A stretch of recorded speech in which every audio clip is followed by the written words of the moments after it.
اعوذ باللہ من الشیطان الرجیم بسم اللہ الرحمن الرحیم الصلاۃ والسلام علیکہ یا رسول اللہ وعلی آلک صحابہ یا حبیب اللہ۔ اپنے موضوع پہ آنے سے پہلے میرا آج کا جو موضوع ہے وہ بہت اہم موضوع ہے۔ وہ آج کے ملک کے حالات پر اور حضور صلی اللہ علیہ وسلم کی حرمت رسالت کے دفاع کرنے کی سزا جو ہمارے پی ایم عمران خان صاحب کو دی جا رہی ہے اس پر ہوگا، اور جو مذہبی جو اسلام میں جو مذہب کا کردار ہے، جو مذہب کے خلاف سازشیں کی گئی ہمارے ملک پہ، اس پر میں آپ سے تفصیلاً بات کرنا چاہوں گا کہ کیا کیا اس ملک کے ساتھ کیا گیا ہے، کیا کیا ختم نبوت کے خلاف سازشیں نہیں کی گئی، اور کیا کیا اس مذہب کے خلاف باتیں نہیں کی گئی، کیا بھیانک کردار ہے ہمارے یہ جن سیاستدانوں کا۔ اس پر ہم بات کریں گے۔ اس سے پہلے میں چند احادیث حضور صلی اللہ علیہ وسلم کی شان میں آپ کو بیان کرنا چاہوں گا، درود شریف کی شان میں۔ آقا کائنات صلی اللہ علیہ وآلہ وسلم نے فرمایا، جو سب سے زیادہ دنیا میں مجھ پہ درود پڑتا ہے، قیامت کے روز میرے سب سے زیادہ قریب وہ ہوگا جو مجھ پر کثرت سے درود پڑتا ہے۔ آقا کائنات، تاجدار کائنات، خاتم النبیین، امام المرسلین نے فرمایا کہ جو کثرت سے درود پڑے گا، اللہ تعالیٰ اس کے آخرت اور دنیا کے سارے کاموں کی کفالت اپنے ذمہ لے لیتا ہے۔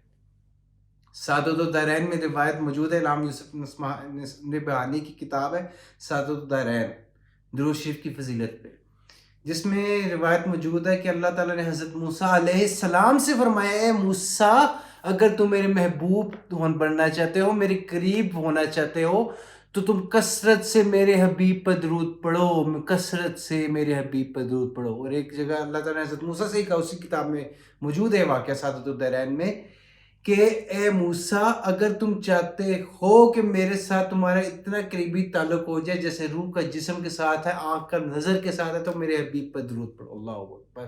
یعنی حضرت موسیٰ کو اگر اللہ کی قربت لینی ہے تو انہیں حضرت محمد مصطفیٰ صلی اللہ علیہ وآلہ وسلم سے اپنا تعلق جوڑنا پڑے گا، اور کوئی چارہ نہیں۔ تو ہمیں بھی چاہیے آقا صلی اللہ علیہ وسلم تعلق جوڑے، تاکہ دنیا اور آخرت کے ہر کام ہمارے ہو جائے، اور ہر مقاصد تو خود ہی پوری ہو جائے کہ دنیا اور آخرت کے ہم حضور کے قریب ہو جائیں، حضور کے ساتھ رہے، قیامت بھی حضور کے ساتھ ہو، قبر بھی حضور کے عشق میں ہو، قیامت بھی حضور کے عشق میں ہو، برزخ بھی حضور کے عشق میں ہو، جنت بھی حضور کے عشق میں ہو، اور دیدار رسول۔ اللہ اکبر۔ کیا اس سے بڑھ کر اور اللہ کا دیدار ملے گا؟ اللہ اکبر۔ آئیے اپنے موضوع کی طرف بڑھتے ہیں۔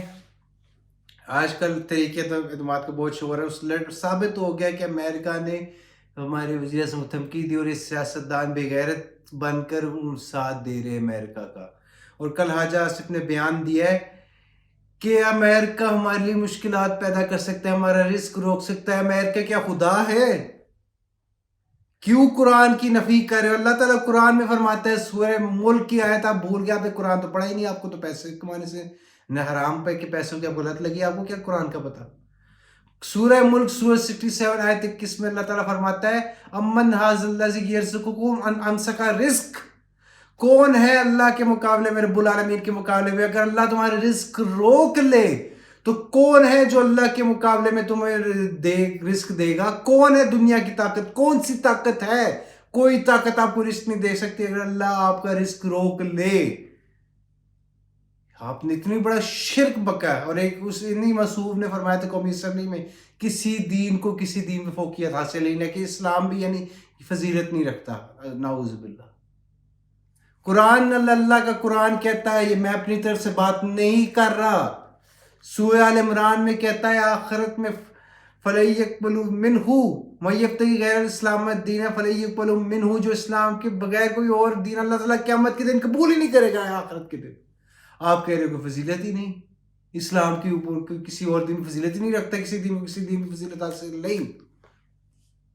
اور اسی نون لیگ نے ختم نبوت پہ 2017 پہ ڈاکہ ڈالا تھا، شک ختم کی تھی نبی پاک صلی اللہ علیہ وسلم کے رحمت کائنات، جان کائنات، آقا کائنات، کریم کائنات، رحیم کائنات، حبیب رب العالمین، محسن انسانیت، فاطمہ زہرا کے بابا، حسنین کے نانا، مولا کائنات کے آقا، صدیق اکبر کے آقا، فاروق اعظم کے آقا، عثمان غنی کے آقا، ابو ایوب انصاری کے آقا، حضرت بلال کے آقا، ہمارے یاسر کے آقا، صحابہ کرام کے آقا کے ختم نبوت پہ ڈاکہ ڈالا۔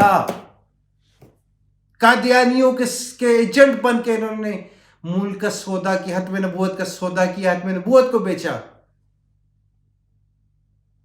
اور آج یہ ملک کی سالمیت بھی جو نبی پاک کے غدار ہو سکتے ہیں اور جو اللہ کے حبیب کے غدار ہیں اور جو قادیانیوں کے ساتھ مل گئے، جو یہودیوں کے ایجنٹ بن گئے، وہ آپ کے مخلص کیسے ہو سکتے ہیں؟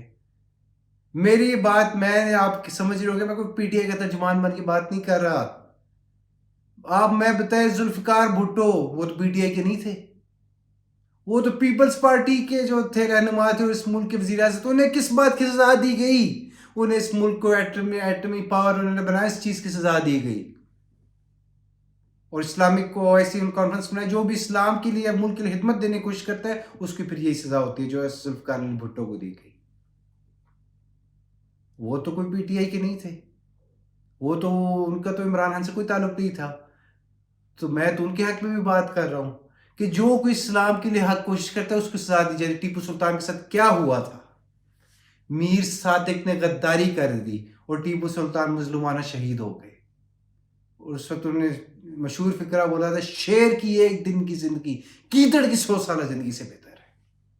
اب یہ آپ لوگوں نے فیصلہ کرنا ہے کہ کیا ایسے ہی چلتے رہنا ہے یا ہم نے ایک آزاد اسلامی فلاحی ریاست کو بنانا ہے. یہ فیصلہ آپ لوگوں نے کرنا ہے. یا کہ اگر آپ نے ان لوگوں کا ساتھ دینا ہے تو یاد رکھیے حتمی نبوت پر ڈاکہ ڈالنے والوں کا، ایسے لوگوں کا جن کے لیڈر نے کہا تھا، جو لندن میں بیٹھا ہوا ہے، جس نے کہا تھا ہندوؤں کے مجمع میں کہ آپ ایک رب کو پوچھتے ہیں، ہم اس کی پوچھتے ہم میں، اور آپ میں بس لکیر کا فرق ہے اور کوئی فرق نہیں.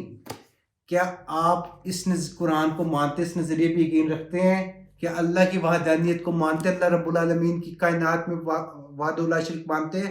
تو پھر ہم تو ان سے ڈیفرنٹ ہیں. ہم تو بتوں کی پوجا نہیں کرتے، وہ تو بتوں کی پوجا کرتے ہیں. ہم تو گائے کو ذبح کرتے ہیں، وہ گائے کو گائے ماتا مانتے ہیں. تو کیسے فرق نہیں ہے؟ بہت بڑا فرق ہے. اور محمد مصطفیٰ صلی اللہ علیہ وسلم کو اللہ کا آخری نبی مانتے ہیں، تو نبیوں کو مانتے ہیں، چاروں کتابوں کو مانتے ہیں، اہل بیت اطہار کو مانتے ہیں، صحابہ کرام کو، پنجتن پاک کو مانتے ہیں، 14 معصومین، 12 امام، خلفائے راشدین حضرت ابوبکر عمر عثمان کو مانتے ہیں. ہم میں کیسے فرق نہیں ہے؟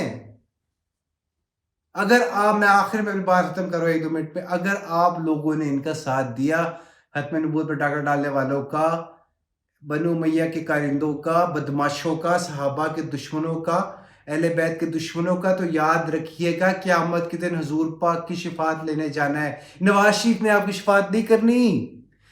یا خان صاحب نے تو سرخرو ہو گئے، انہوں نے تو اللہ کے نبی کا نام بلند کر دیا دنیا میں، اور دنیا اور آخرت میں وہ شخص بلند رہتا ہے جس میں اللہ کے نبی کا نام بلند کرتا ہے. آپ نے قیامت کے دن، آپ یاد رکھیے گا، میں آخر میں کہہ رہا ہوں، اگر آپ نے ان بدماشوں لٹیروں کا ساتھ دیا تو قیامت کے دن آپ یزید شمر کے ساتھ ہوں گے، آپ بنو امیہ کے کارندوں کے ساتھ ہوں گے، آپ صحابہ کے دشمنوں کے ساتھ ہوں گے، آپ قاتلین حسین کے ساتھ ہوں گے، یزید کے ساتھ ہوں گے. اگر ان بدماشوں کا آپ نے حضور کے غداروں کا ساتھ دیا پھر آپ کا انجام بھی انہی کے ساتھ ہوگا. میر صادق میر جعفر کے ساتھ ہوگا. اور ہم الحمدللہ حضور کی محبت کرتے ہیں. ہم فخر سے کہہ سکیں کہ ہم نے ان لوگوں کا ساتھ دیا جنہوں نے حضور کی حرمت کے لیے اپنے سب کچھ جد و جہد کی. ہم یہ کہیں گے کہ اللہ تعالیٰ ہم سب کو عمل کی توفیق عطا فرمائے اور اس ملک سے حضرت اماں فاطمہ کی پاکیزگی سب کے غداروں، اسلام کے غداروں کا صفایا کرو. اللہ تعالیٰ ہماری دنیا اور آخرت کی تمام حاجتیں حضرت فاطمہ کی پاکیزگی سب کے سے پورا کرے. اللہ تعالیٰ ہم سب کو عمل کی توفیق عطا فرمائے. آمین.